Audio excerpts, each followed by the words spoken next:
Am I the asshole for choosing my budget over my boyfriend this Halloween? I need some perspective here. This whole thing is so out of control. I, 28 female, own my house, and my boyfriend, 29 male, moved in January. We had a ton of early money arguments and agreed that we would keep to a household budget. Also, he agreed to pay down his credit card debt. I have more flexibility in my personal spending than he does. Early after we moved in, my boyfriend told me that as a kid, he always wanted to live in one of the houses that were totally decorated for trick-or-treat and handed out full-size candy. Here's where I messed up. I took this as a comment and not a plan. When the end of September came, we went to the Halloween store, and he was under the impression we had savings for this. I didn't know. We go over the monthly budget together, and it was never listed. When he found out that there were no Halloween savings, we had an argument. Afterwards, I talked to friends who all said he had talked about trick or treat extensively and how much it meant. I chalked this one up to a misunderstanding on my part.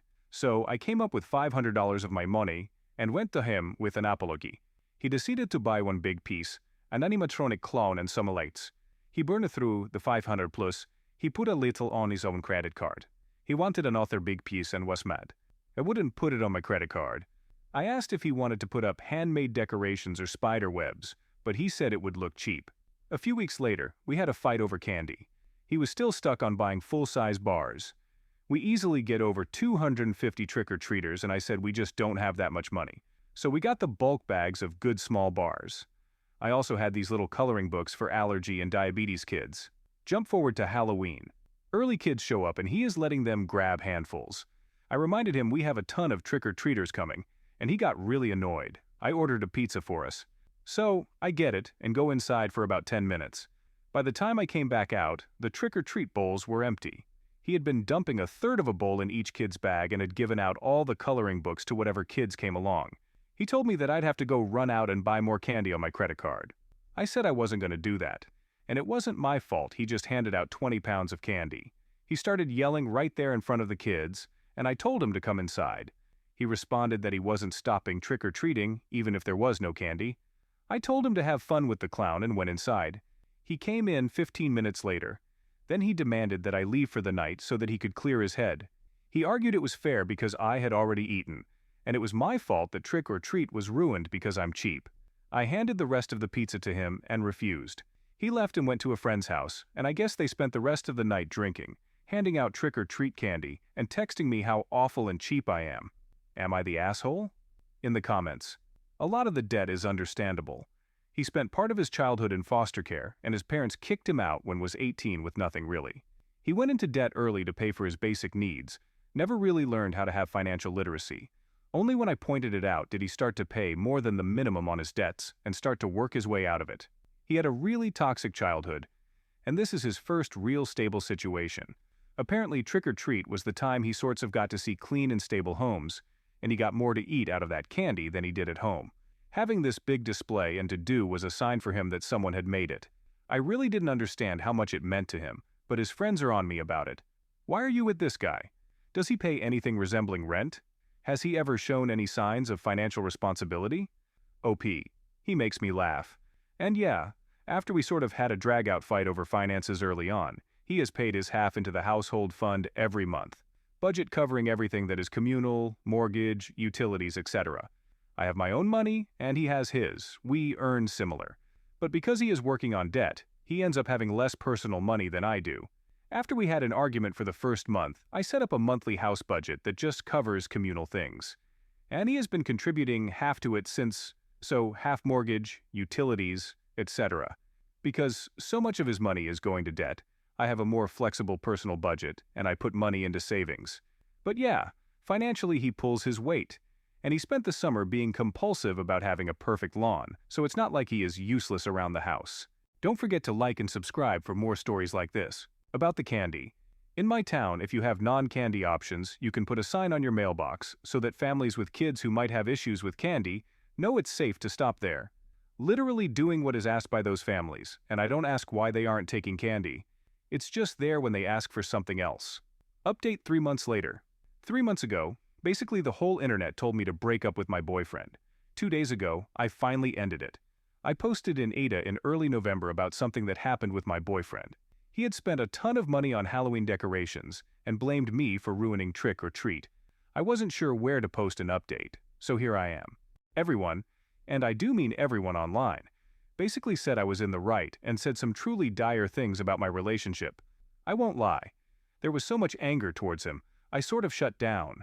When did I start getting requests from actual news sources for more information?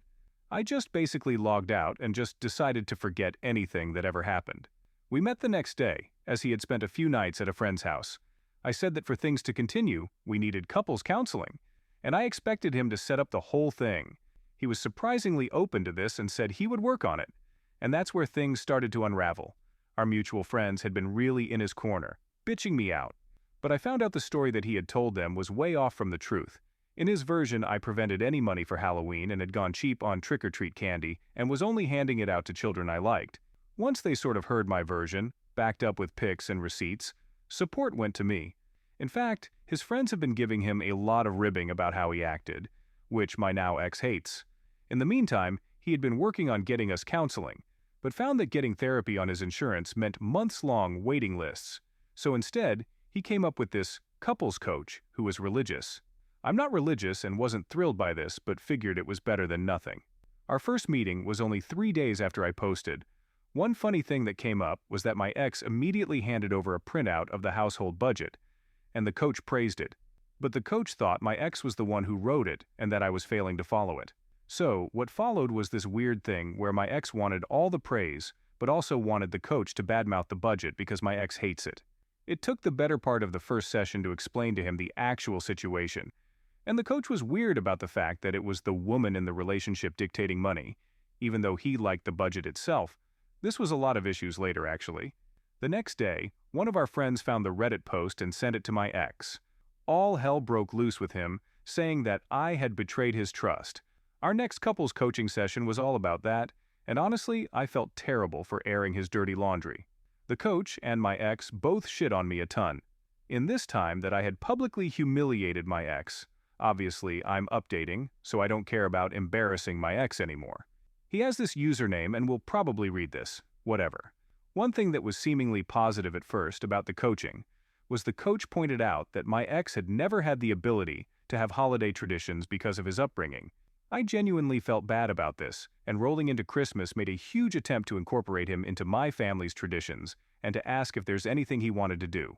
He responded by shitting all over my family's traditions, and his only contribution was to suggest something really extravagant that would have cost a fortune. I swear he only did this just to badmouth me when I said no.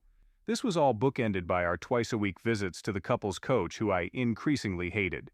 He would go through super religious prayers and have issues with us living together before marriage.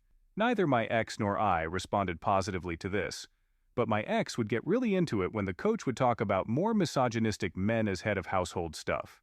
When I said I'd prefer moving to a regular therapist, my ex said I was undermining his work getting us help. There are a dozen little things that happened in there where I should have broken up. But last week was the real final straw. Ever since my ex found the post I had made on Reddit, he has been obsessed with going through my phone. Because of my career, I wouldn't let him. I have a lot of emails and accesses on my phone that's sensitive information in regard to work. I made a compromise that he could ask who I was texting, etc., and I'd show him at any point. This wasn't good enough. I don't know how he got into my phone, but he went through it fully and started raging out that I was keeping things from him. But none of it had any relation to him. Like, I had a group chat where we were planning a wedding shower for a friend. He's only met this friend in passing. He knew I was helping plan it, but was mad that I hadn't let him know ever little detail. Specifically, we surprised the bride by flying in her aunt, who she rarely sees. I wasn't contributing to this financially, just knew about it. And somehow my not telling him that specific little thing was keeping secrets. We were still fighting over this when we went to a party with friends. Apparently, digging through my old chats, he found where a friend of mine had talked to me in confidence of a tragedy she went through. Only her husband and sisters were really in the know. My ex was drunk and started talking about this loudly, about this to her with her husband right there. Her husband told her to shut up, and my ex basically got all superior about knowing things and there not being secrets. It was very close to being a fight. I told him not to come back to my house after that, and he seemed really shocked we broke up. I'm still numb about all of this, but yeah. Him? Never again. New update. It ended the way it began. with an animatronic clown. So look in my history if you are interested in my past with my now ex-boyfriend. But here's the cliff notes. My boyfriend lived with me. He hated the concept of a budget. He managed to convince me to give him a ton of money for Halloween decorations, and he spent the whole lot on an animatronic clown. Then he basically wrecked the trick-or-treating event, told me to leave my own house and gaslighting me afterwards. I posted online, we went into therapy. Then he goes and reveals my friend's miscarriage, so I break up with him. So some details since my last post. I now have therapy in quotations because it since has become evident he picked the life coach he did, because their website shows some really misogynistic views. It seems he was hoping that they would back him up on controlling me. I'm now in real therapy, don't worry. Secondly, my friend has made up with me about the whole debacle of his reading our old conversations. She is helping me a lot, has read through these posts, and has given me permission to say that the secret he outed was that she had a miscarriage. Now, on to the latest. The ex finally came by to pick up his stuff, about a week ago. He's hemmed and hawed about this now since he left. Initially, he only took the bare essentials and drugged his feet. I think he thought I'd take him back. Finally, he shows up with a friend to get his stuff. Every single thing he pulls out of the house. He is snidely telling me that I will miss having it. But before he moved in, I had a fully furnished house. His contributions were either things that only he used or stuff that I had duplicates of. Except for the clown. When that finally came up, he was angry. He said that he was now living outside of his friend's bedroom and didn't have room to either store it or to display it at Halloween. So, he wanted me to pay him back for it. I pointed out that I had paid for it in the first place. He has this whole alternate scenario where I had given him the money to buy it as a gift. Therefore, it was his money and I had to repay him. An argument broke out, he stormed out with his stuff and left the clown.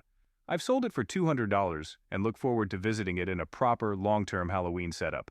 Comment. For a guy who is allergic to budgets, that's some really interesting math he did at the end. Even leaving aside the ridiculous tantrums over OP's money, he sounded both useless and exhausting. When OP starts dating an actual responsible adult, she's going to be shocked at how easy it is and realizes ex-boyfriend was actually worse than she thought. It happened to me. We have come to the end of our story. Don't forget to like and subscribe for more stories like this. Tell us what you think about this story in the comments.